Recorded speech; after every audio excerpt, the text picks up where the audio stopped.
Morning, everyone. This is Russell Rucker, and I'm here for another constitutional talk. And, we spend a lot of time talking about the Constitution, what it means, where we're going. But today I want to get back a little bit prior to the Declaration of Independence. This is the Philadelphia to Yorktown. It's my book that I published last year.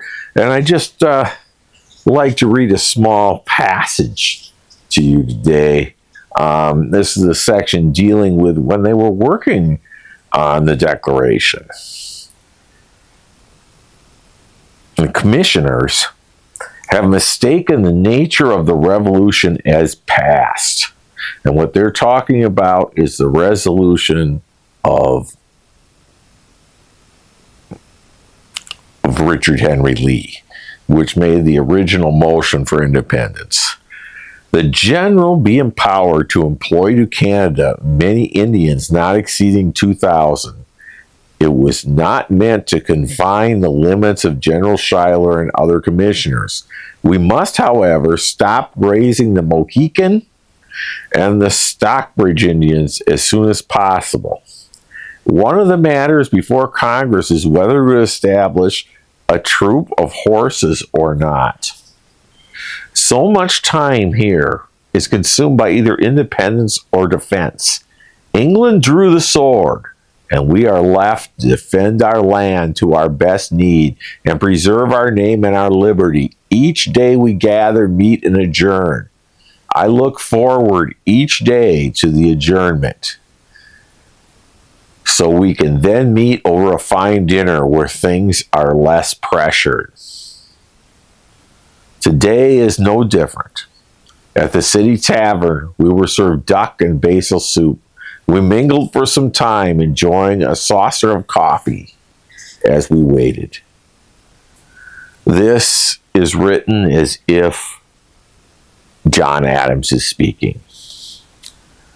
That's an interesting passage, trying to get Indians to help in it. We were doing nothing but trying to raise troops. We were doing nothing but printing money to aid in the effort. Washington is already in the field. And it is Washington that will have to defend with the sword what Congress passes with the pen. When we talk about the Declaration of Independence, and we're approaching our 250th anniversary of the Declaration, but what they were trying to do was to declare independence. They were trying to confederate, in other words, get some kind of loose confederation of states to bind us together. Because with us together, there's strength. Individually, we could be weak. United, we stand. Divided, we fall. And the third thing they were trying to do was get allegiances and treaties with other nations for help in our effort. Congress at the time was asking for troops to be raised. They were asking for black power to be secured. They were asking for every way to fight the conflict with the British that we were having.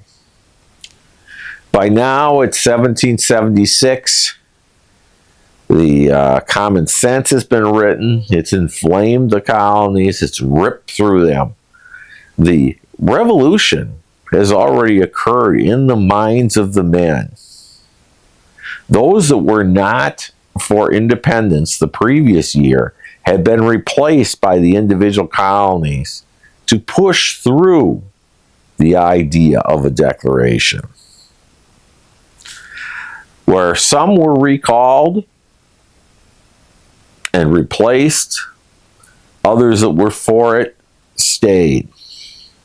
Jefferson, who was responsible for writing up the Declaration of Independence, along with the other four members of the Committee of Five, Ben Franklin and John Adams, were most active in that committee with him. He would not serve long after the Declaration was done.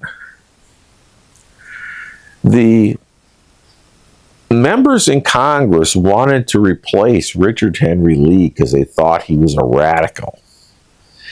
And their idea was to replace him with Jefferson, because Jefferson was not the firebrand. And frankly, Richard Henry Lee had become somewhat of an embarrassment for them. But with each passage, with each day that passed by, from Philadelphia to Yorktown, they are engaged primarily in raising funds.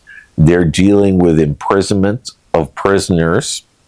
They're dealing with printing up scrip in order to fund the war.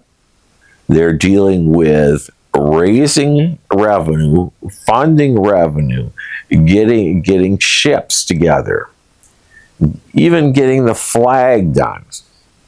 They're doing all that they can to get the war over. This is where we are at when the Declaration is being disputed. It starts a year earlier because of the conflict itself. Starts with Lexington and Concord. And they surround the city, and Washington is appointed to defend what will become our republic. The whole idea, once we've confederated with this weak Articles of Confederation, that is a year into the future from this point in time, it is such a weak document that they have to gather later to amend the Articles to make it stronger, because the Congress, they can ask for help from the individual colonies, the states, as you will. But he can't get them, they can't force them to do anything. And certain colonies have more money than other colonies, and some can produce more than others. But with the weak Articles of Confederation and them trying to strengthen it, which is the whole purpose of the Constitutional Convention that this painting represents,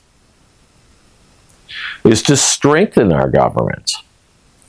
And that's primarily what goes on from Philadelphia to Yorktown. They begin in Philadelphia, they go to Lancaster, and then on to Yorktown, present-day York, Pennsylvania.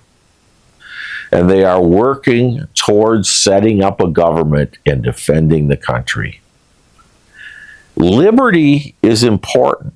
And in order to secure liberty, the Declaration of Independence is just the beginning stage of demanding our rights as free men. They're concerned that we either fight now or we are in effect slaves to England. This is really what it's all about. I want you to think about the importance of the fight, of the war, why we had to defend ourselves, why we had to fight this revolution, fight the greatest army on the planet at the time. And we won.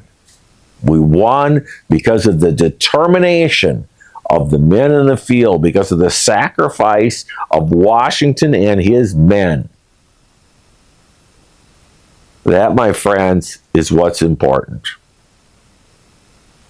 The Declaration of Independence sets in place the idea that we are declaring that we are now an independent nation, that we have certain rights, that we have duties of what to do as an independent nation, that we are going to seek treaties, alliances, and that we are going to confederate in a common government for the securing of our liberty, our rights, and our posterity. And with that, we'll catch you next time, next week, on the next Constitutional Talk. Folks, have a good day for now. We'll touch you next time, next week, on the next Constitutional Talk. Bye for now.